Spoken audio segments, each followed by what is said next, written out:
Facebook রিলসে এই vegetable chicken সসলিকের recipe আমি অনেকবার দেখেছি, কিন্তু এই প্রথমবার আমি ট্রাই করছি। বিশ্বাস করেন, এত মজাদার এটা খেতে। চলো তোমাদের সাথেও চিকেন সসলিকের রেসিপিটা শেয়ার করি। সো হ্যালো এভরিওয়ান, আসসালামু আলাইকুম। সবার কি অবস্থা, কেমন আছেন? আশা করি সবাই ভালো আছেন। চিকেন সসলিক বানানোর জন্য প্রথমেই যেটার প্রয়োজন চিকেনটা আগে থাকতেই আমি পিস পিস করে কেটে নিয়ে তারপর ধুয়ে পানি ঝরনা দিয়ে রেখে দিয়েছিলাম, যেন চিকেনের মধ্যে এক্সট্রা কোনো পানি না থাকে। তারপর সেই চিকেনের মধ্যে আমি এক এক করে মশলাগুলো অ্যাড করব। প্রথমেই আমি দিয়েছি গোলমরিচের গুঁড়া, তারপর দিয়েছি গরম মশলা গুঁড়া। এই গরম মশলাটা আমি সিক্রেট ভাবে গুঁড়া করেছি, সেটা এই রেসিপির মেন যেটা ব্লগ, সেই ব্লগে আমি শেয়ার করেছি। এই রেসিপিটা শুধুমাত্র আমি আলাদাভাবে শেয়ার করছি, চাইলে দেখে আসতে পারেন। এই ভিডিওর কমেন্ট সেকশনে আমি ওই ভিডিওর লিংক দিয়ে দিব। তারপর দিয়েছি হলুদের গুঁড়া, শুকনা মরিচের গুঁড়া, জিরার গুঁড়া, কর্নফ্লাওয়ার 1.5 চা চামচ। তারপর দিয়েছি টমেটো সস। এই টমেটো সসটা কিন্তু হোমমেড, আমার আম্মু বানিয়েছি।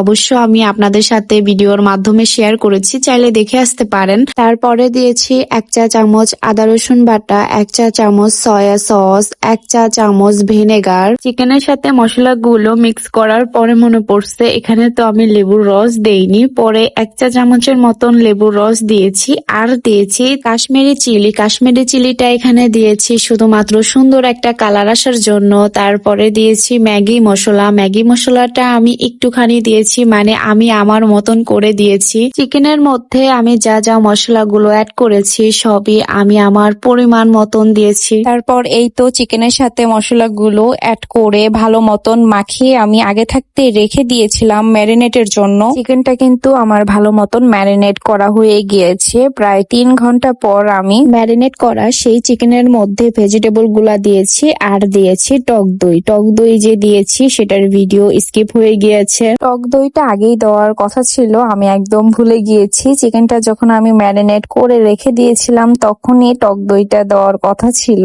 চিকেন সসলিক বানাতে গেলে কিন্তু আমি যে মশলাপাতি দিয়েছি সেগুলো আর হচ্ছে টক দইটা কিন্তু একদম স্কিপ করা যাবে না, সেটা কিন্তু দিতেই হবে। চিকেন সসলিক বানানোর জন্য কিন্তু কালারফুল ভেজিটেবলের প্রয়োজন। আমি নিয়েছি গাজর, পেঁয়াজ আর হচ্ছে গ্রিন কালারের ক্যাপসিকাম। আমার হাতের নাগালে এই 3টা ভেজিটেবল ছিল, তাই আমি দিয়েছি। আপনারা চাইলে কালারফুল যেই ক্যাপসিকাম গুলো আছে সেগুলো অ্যাড করতে পারেন। কাঠের মধ্যে আমি ভেজিটেবল আর চিকেন গুলো লেয়ারে সুন্দর করে ভরে নিয়েছি। এখন আমার সসলিক গুলো ভাজার পালা। আমি সসলিক গুলো চুলায় ফ্রাই প্যানে বাটারের মধ্যে ভেজে নিব। চাইলে আপনারা সয়াবিন তেলের মধ্যে ভেজে নিতে পারেন, তবে আমি আজকে এই সসলিক গুলো বাটারের মধ্যে ভেজে নিব। আর হ্যাঁ, আমি যেই সসলিক গুলো কাঠির মধ্যে ভরে নিয়েছি সেই কাঠিটা হচ্ছে ঝাড়ুর কাঠি। কেউ কিছু আসলে মনে করবেন না, আমার কাছে এই ধরনের কোনো কাঠি ছিল না। যাই হোক, সসলিক গুলো কিন্তু একদম লো আছে ভাজতে হবে, আর এটা ভাজতে কিন্তু একদম সময় লাগে না, কারণ এটা আগে থাকতেই ম্যারিনেট করা ছিল।